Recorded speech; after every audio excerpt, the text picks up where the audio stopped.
안녕하십니까. 매일 눈으로 팩트에 근거해서 세상의 흐름을 읽어드리는 와이타임 정세 분석의 추구길입니다.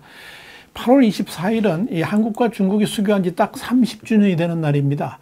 1992년 적대적 관계를 청산하고 수교를 맺었던 한국과 중국 양국은 그동안에 이 경제 분야에서는 눈부신 성장을 일으켜왔지만 양국 간 국민 정서는 최근 들어서 급격한 후퇴를 거듭하고 있습니다. 지난 30년을 돌아보면 중국은 경제적 측면에서 한국에 큰 도움이 된 것도 사실입니다. 지난 2003년부터 중국은 이 한국 제품을 가장 많이 사가는 나라가 됐죠. 이를 통해서 한국은 외환위기라든지 글로벌 금융위기를 잘 넘길 수 있도록 그렇게 도움이 됐었습니다. 반면에 중국 역시 경제대국에 오를 수 있었던 것은 한국 경제에 영향이 컸습니다. 그렇게 서로가 윈윈하는 관계로 성장을 해왔던 거죠. 그런데 한중 간의 외교 관계는 이 경제적 밀착과 성장만큼 상호 신뢰하는 관계로 나아가지는 못했습니다. 특히 이 시진핑 주석이 덩샤오핑이 지향했던 시장경제 추구 노선에서 벗어나가지고 이 사회주의 경제 노선을 고집하면서 파행이 일어나기 시작을 했고요. 여기에 강력한 1인 독재 체제에다가 세계 패권을 추구하는 외교 노선을 걸으면서 미국과 정면 충돌하는 양상을 빚게 됐죠. 이러한 미중 간 충돌은 한중 간의 외교 관계에도 심각한 영향을 미치게 됩니다. 결국 한중 간에는 정치 및 외교가 이 경제 구조를 왜곡시키는 결과를 가져오게 되는 겁니다. 사실 외교의 기본은 상호 존중이죠. 이 상호 존중 개념에는 상대국을 대등한 국가로 인정하는 것을 기본 원칙으로 합니다. 되돌아보면 한국은 중국을 상호 존중의 원칙에 입각해가지고 철저하게 존중해 줬습니다. 가끔 그 정도가 지나치다 보니까 4대주의라는 논쟁을 불러오기도 했었죠. 그러나 중국은 그러질 않았습니다. 중국은 내내 한국을 마치 자신들의 속국인 양 취급을 했습니다. 지난 2010년 11월 나이빙고 국무위원이 예고도 없이 방한하는 과정에서 한국 쪽에다가 뭐라고 그랬느냐. 지금 한국에 갈 테니까 서울공항을 비우라. 그리고 대통령을 만나겠다라고 일방 통보를 했습니다. 오만의 극치죠. 또한 지난 2016년 12월에는 천하의 외교부 부국장이 한국의 기업인들을 만나서 사드 배치에 대해서 불쾌하면서 이런 말을 했습니다. 소국이 대국에 대항해서 대했느냐? 그따위 말을 한 겁니다. 또 지난 2018년과 2020년 청와대 안보실장의 초청으로 방한하는 양세스 정치국원은 서울에서 보자는 우리 측 제의를 일방적으로 무시하면서 부산으로 나오라 명령하듯 지시를 했습니다. 그리고 결정타는 지난 2017년 4월 트럼프 미국 대통령을 만난 시진핑 주석이 한국은 역사적으로 중국의 일부였다라고 말을 했었죠. 이런 중국 고위 인사들의 말을 듣고 분노하지 않는 자가 있다 그러면 그는 한국 사람이 아닐 겁니다. 그런데도 한국의 역대 정부는 중국에게 강력한 항의조차 제대로 하지 않았습니다. 왜요? 중국의 경제가 워낙 비중이 컸기 때문에 그렇습니다. 이렇게 중국 경제에 대한 의존도가 갈수록 커지다 보니까 그 경제라는 지렛대로 한국의 외교권까지 좌지우지하려고 했던 겁니다. 누가요? 중국이요. 여기에 한국 내 친중주의자들은 심지어 한미동맹보다도 한중 관계를 더 중시하는 어처구니 없는 일까지 벌였습니다. 그러면서 중국의 장단을 맞춰주기도 했던 겁니다. 한마디로 중국은 한국을 우습게 봤고 또 사실상 하대에 가까운 외교를 저질러 왔던 겁니다. 지난 정권에서 한국 측이 지극정석으로 중국을 우대하고 또 시진핑 주석의 방한을 요청했죠. 그런데 시진핑은 결국 한국을 방문하지 않았습니다. 이는 외교의 기본에서 한참 벗어난 겁니다. 왜 그랬을까요? 이유는 간단하죠. 시진핑 주석이 굳이 한국에 가지 않아도 원하는 대로 다 이루어지기 때문에 그런 거죠. 다시 말씀드려서 한국의 저자세의 외교가 상호 존중의 외교 기본을 깨뜨렸다고 볼 수 있는 겁니다. 심지어 한국은 중국으로부터 모멸을 당한 적도 있습니다. 지난 2017년 12월 문재인 전 대통령의 중국 방문은 대한민국 74년 역사상 가장 치욕적인 굴욕 외교로 손꼽힙니다. 한국 기자가 중국의 경호원들로부터 폭행을 당했고 대통령은 혼밥을 했습니다. 그해 7월 6일에는 독일 베를린 접촉 때 왕이 중국 외교부장이 퍽 소리가 날 정도로 문재인 대통령을 세게 쳤고, 방중 때도 문 대통령 팔을 툭툭 쳐가지고 외교 결례 논란을 빚었습니다. 그럼에도 한국은 변변한 외교적 항의조차 하지 않았습니다. 중국은 한국의 그런 외교적 약점을 너무나도 악용을 했던 겁니다. 참 나쁜 사람들이죠. 국민들은 다 압니다. 지금의 한중 관계가 얼마나 왜곡되어 있는가를 말입니다.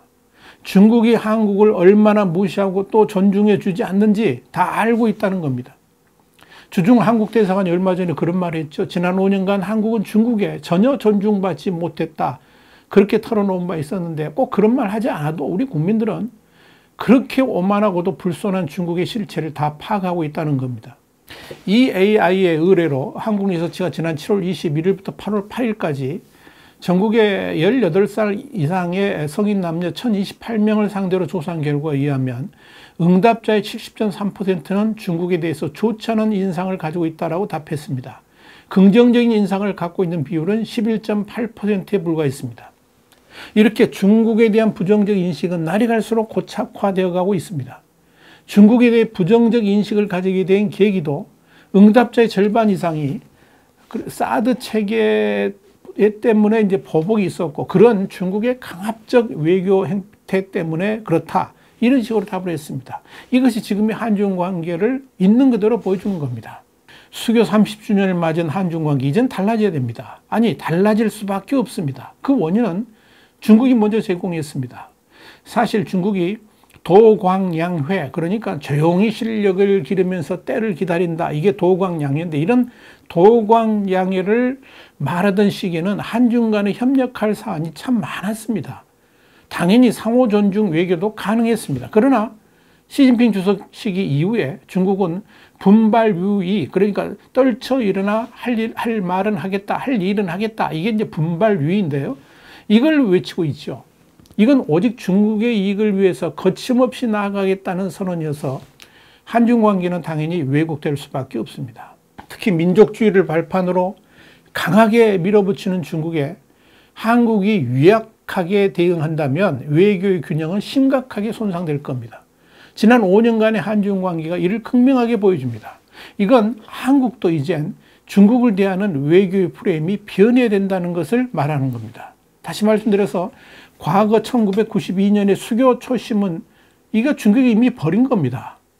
한국으로부터 많은 것을 얻어가려고 했던 그런 중국의 마음은 이미 변한 지 오래입니다. 지금은 중국의 중요성만 강조할 뿐이지 한국을 향한 배려는 눈꼽만큼도 없다는 것을 분명히 깨달아야 됩니다.